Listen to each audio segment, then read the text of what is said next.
भाग है और नीतीश कुमार के सुशासन पर और शराबबंदी कानून पर एक तरह से बड़ा ये जो है धचका कहा जा सकता है। मैंने 2 साल 3 साल पहले याद कीजिए जब हम डीएमसीएच से में गिरफ्तार थे, हम आए थे तो मैंने कहा था कि वहाँ कौन से गोरख धंधे नहीं होते हैं। वहाँ शराब का अड्डा है, शबाब का अड्डा है, कबाब का। पुलिस प्रशासन जब एक गरीब बेसहारा लोगों को झूठे मुकदमा में जेल में डालती है उस वक्त इनका कानून रहता है, लेकिन जहां असरो रसूख वाले दारू की पार्टी करते हैं वहां इनका कानून कहां चला जाता है। डीएमसीएच का एक वायरल होता है वीडियो जिसमें कई सीनियर डॉक्टर दरभंगा के जाने माने हॉस्पिटलों के डॉक्टर प्रधानाचार्य पी रहे थे अंग्रेजी शराब, जिसके बाद उस वायरल वीडियो की खबर की जांच पड़ताल करने दरभंगा के डीएसपी सदर के अमित कुमार भारी पुलिस बल के साथ डीएमसीएच के अतिथि भवन पर रेड मारते हैं। वहां 3 बोतल विदेशी शराब बरामद होता है।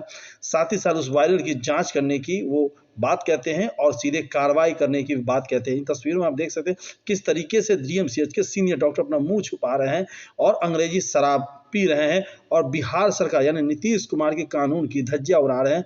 जब बिहार में शराबबंदी है तो फिर भी शराब कहां से सप्लाई हो रही है और बड़े शौक से पिया जा रहा है, जिसको लेकर के ऑल इंडिया मुस्लिम बेदारी कारवां के राष्ट्रीय अध्यक्ष नजरे आलम ने कानून व्यवस्था के साथ साथ कई सवाल भी खड़े कर दिए नीतीश कुमार के प्रशासन के ऊपर। साथ ही साथ पता चले पप्पू यादव जो जन अधिकार पार्टी के राष्ट्रीय अध्यक्ष है, उन्होंने भी इस वीडियो को लेकर के कई सारी बातें की, जिस तरीके से आपने सुना जब वो यहाँ बंद थे डीएमसीएच में, और बहुत सारे चीज़ों को लेकर के उन्होंने कई बार सवाल भी खड़े। आइए सुनिए। सबसे पहले सदर डीएसपी अमित कुमार ने जब रेड मारा तो कितनी शराब की बोतलें मिली, किस तरीके से कानून कार्रवाई करेगा इन तमाम डॉक्टरों के ऊपर जो यहाँ पे बेशौक से बेहद से शराब का सेवन कर रहे थे, जबकि बिहार में शराब का कानून लगा हुआ बंद है। और उसके बाद सुनिए नजरे आलम ने किस तरह से इन चीज़ों को लेकर के कहा और पप्पू यादव ने खास तरह से क्या कुछ कहा। वायरल वीडियो की पुष्टि बिहार एक्टिविस्ट न्यूज नहीं करता, लेकिन एफआईआर दर्ज हुआ है। एएसआई गौरव कुमार ने बेता थाना प्रभारी के नाम से एक आवेदन दर्ज किया है कि जो अतिथि भवन था डीएमसीएच का, वहाँ एक रूम बुक था जहाँ से 3 बोतल शराब मिली। रेड मारने पे वो रूम डॉक्टर सलीम के नाम से बुक था, लेकिन वायरल वीडियो में बहुत सारे डॉक्टर थे, यहाँ तक कि प्रधानाचार्य भी दिख रहे हैं, प्रिंसिपल है डीएमसीएच के। क्या उन पे कार्रवाई होगी? जो अज्ञात है वो अज्ञात कौन है, कितने दिनों में आएगी रिपोर्ट, देखते हैं। ये हाँ सर, क्या जानकारी मिली है डीएमसीएच में? अभी हम लोग डीएमसीएच के गेस्ट हाउस में हैं। यहाँ 5 कमरे हैं। एक वीडियो वायरल हुआ है, मामला संज्ञान में आया है कि कल रात यहाँ पार्टी हुई थी, कुछ डॉक्टर्स की, सीनियर डॉक्टर्स थे शामिल और उसमें शराब का सेवन किया गया था। मामले के सत्यापन के लिए यहाँ आया गया, तत्काल रेड की गई सूचना के सत्यापन हेतु।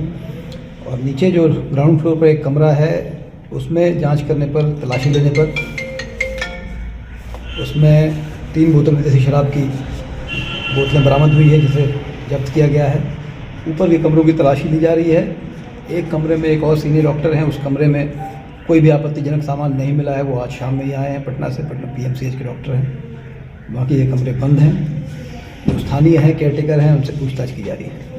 सर, जो तस्वीर वायरल हुई है उसमें कई डॉक्टर के चेहरे साफ हैं और डीएमसीएच के जो दरभंगा मेडिकल कॉलेज जो प्रिंसिपल है उनकी भी तस्वीर है, तो किस तरह की कार्रवाई पुलिस करेगी? जो कार्रवाई होनी चाहिए यथोचित कार्रवाई पुलिस करेगी। मामला संज्ञान में लिया गया है, वीडियो की जांच की जाएगी। जो चेहरे स्पष्ट होंगे, पूछताछ में जो नाम सामने आएंगे, उन सब पर जो कानूनी कार्रवाई होती है वो की जाएगी। अभी और भी तलाशी जारी रहेगी लगातार? जी बिल्कुल।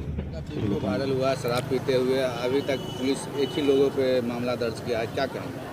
नहीं, ये दुर्भाग्य है कि बिहार में जहां एक तरफ शराबबंदी कानून लागू है और डीएमसीएच में जिस तरह से बड़े असरो रसूख वाले डॉक्टरों का वीडियो वायरल हुआ है, और मुझे लगता है कि 24 घंटा से ज़्यादा होने को है, अब तक प्रशासन ने किसी के नाम से एफआईआर नहीं किया, किसी की गिरफ्तारी नहीं हुई है। ये दुर्भाग्य है और नीतीश कुमार के सुशासन पर और शराबबंदी कानून पर एक तरह से बड़ा ये जो है धचका कहा जा सकता है कि जहां बिहार में पूरी तरीके से शराब बंद है और एक शिक्षण संस्थान, एक मरीजों का बड़ा हब है DMCH, जहां से बड़े पैमाने पे छात्रों का भविष्य तय होता है।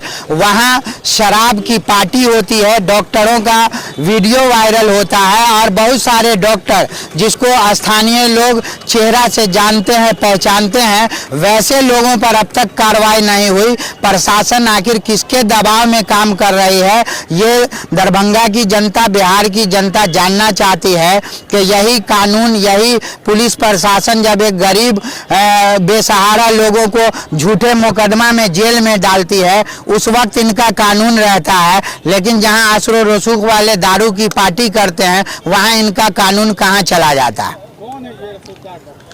कई डॉक्टर हैं जो नामचीन डॉक्टर हैं और मुझे तो लोगों से ये भी सूचना मिली है कि जिन पत्रकारों के द्वारा ये वीडियो वायरल किया गया उन्हें जान से मारने की धमकी दी गई है, बल्कि कई पुलिस प्रशासन के अधिकारी को बाजाप्ते नाम लेकर के जो डॉक्टर हैं, डॉक्टर की भेष में कहा जा सकता है कि दरभंगा में एक तरह का बड़ा गुंडा तंत्र है उनका, जिन्होंने ये धमकी दिया कि जान मार देंगे। मैं तो सबसे पहले प्रशासन से कहता हूं कि जब देश का चौथा स्तंभ पत्रकार ही सुरक्षित नहीं होगा तो फिर देश की जनता कैसे सुरक्षित होगी। सबसे गंभीर सवाल है कि आखिर इस डॉक्टर को, इस माफिया को इतनी हिम्मत कहां से आती है कि वो पत्रकार को धमकी देते हैं और प्रशासन के सहयोग से धमकी देते हैं।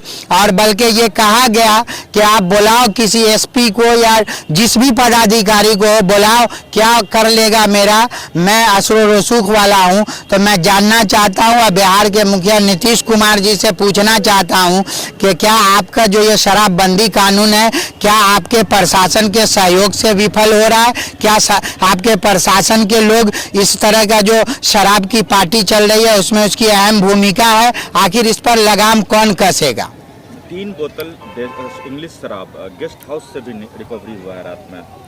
बिल्कुल, मैंने भी वीडियो फुटेज देखा है कि रेड हुआ है जिसमें शराब की बोतलें बरामद हुई है, लेकिन ये सबसे गंभीर सवाल है दरभंगा प्रशासन पे कि अब तक किसी पर नामजद FIR नहीं किया गया, किसी की गिरफ्तारी नहीं हुई। मैं पूछना चाहता हूं दरभंगा प्रशासन से कि आप किसके दबाव में काम कर रहे हो, किस मंत्री के दबाव में काम कर रहे हो? सरकार को आखिर बदनाम करने की मंशा, ये आखिर किसके इशारे पे काम कर रहे हैं? ये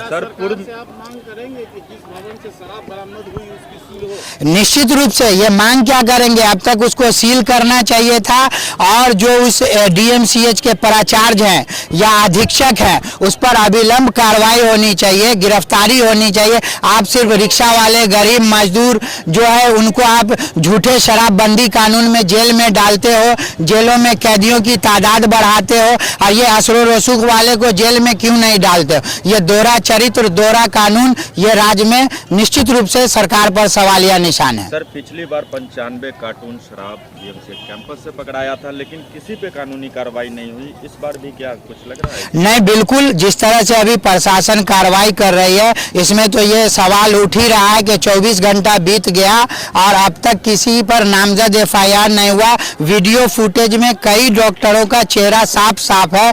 आखिर प्रशासन क्या चाहती है, किसके दबाव में? क्या सरकार के मंत्री के दबाव में या नीतीश कुमार जी के दबाव में? आखिर किसके दबाव में इन डॉक्टरों पे कार्रवाई नहीं हुई, प्राचार्य पे कार्रवाई नहीं हुई? हम जानना चाहते हैं क्या ये शराबबंदी कानून सिर्फ गरीब, दलित, पिछड़ा समुदाय के लोगों के लिए है जो आप उसको जेल में डालते हो और असरो रसूख वाले खुले आम गुंडागर्दी करें, पत्रकार को धमकी दें, IAS IPS को जूते की नोक पे रौंद दें, जज और प्रशासन की मौजूदगी में इनकी पार्टी चलती है, ये खुलेआम धमकी देते हैं कि प्रशासन हमारे जूते के नोक पे होते हैं। आखिर इतना बड़ा कलेजा डॉक्टर जिसको समाज का एक बड़ा स्तंभ के रूप में देखा जाता है, मानवता का बड़ा चेहरा होता है डॉक्टर, आखिर ये गुंडागर्दी क्यों है और ये दरभंगा DMCH में ही क्यों है? मैं लगातार पहले भी DMCH से शराब का धंधा चलता है और ऐसे जगह जो सबसे ज्यादा सुरक्षित हो वहां से सबसे ज्यादा रसूखदार लोगों के बीच शराब की बोतलें, महंगी बोतलें जाती है। मैंने 2 साल 3 साल पहले याद कीजिए जब हम DMCH से में गिरफ्तार थे, हम आए थे, तो मैंने कहा था कि वहाँ कौन से गोरख धंधे नहीं होते हैं। वहाँ शराब का अड्डा है, शबाब का अड्डा है, कबाब का अड्डा है। वो डीएमसीएच नहीं है, वो ऐशो आराम की जिंदगी है। मैं हमेशा कहता रहा हूं कि शराब कोई घर बाकी नहीं रहा, कोई आदमी बाकी नहीं रहा। हर घर के लोग परेशान हैं। अब जो मैंने आज आपको बताया है, कहा है कि किस तरीके से इतनी बड़ी डीएमसीएच में बिहार और देश के नामचीन डॉक्टर आए और उन्होंने एक शोध पर एक परिचर्चा रखी, एक व्यापक चर्चा थी। और उसके बाद वहां जिस तरीके से शराब से लेके शबाब कबाब परोसे गए हैं, वो आपने हर विजुअल में देख लिया होगा। क्या लगता है आपको, जो मेरी लड़ाई है इस सिस्टम के खिलाफ, व्यवस्था के खिलाफ, मैं बार बार कहता हूं कि 10% ही अच्छे डॉक्टर हैं। फिर मैं जोर दे के कह रहा हूं कि डॉक्टर भी इंसान ही है और अच्छे डॉक्टर हैं। डॉक्टर का सम्मान होना ही चाहिए। लेकिन जो दृश्य देखा गया, जो लोग आज जिंदगी देते हैं, वह खुद किस जिंदगी का सौदा में डूबे हुए हैं। इसलिए मैं पूरे के पूरे इस घटनाक्रम का कंप्लीट न्यायाधीश के नेतृत्व में जांच चाहता हूं।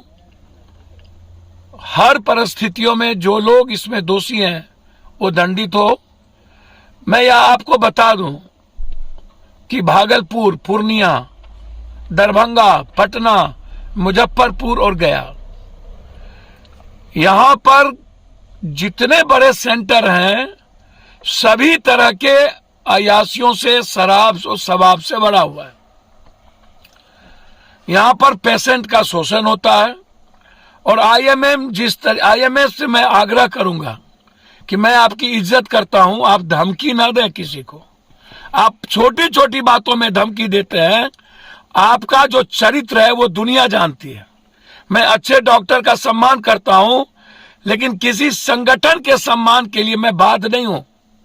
आप अपने चरित्र को देखिए, अपने अंदर झांकिए, और जो डीएमसीएच में कुकर्म हो रहा है उस पर भी हड़ताल करने का प्रयास करिए। मैं सरकार से मांग करता हूं कि अविलंब डिस्चार्ज किया जाए, एफआईआर लॉन्च किया जाए और सभी डॉक्टर को जेल भेजा जाए हर परिस्थितियों में। धन्यवाद।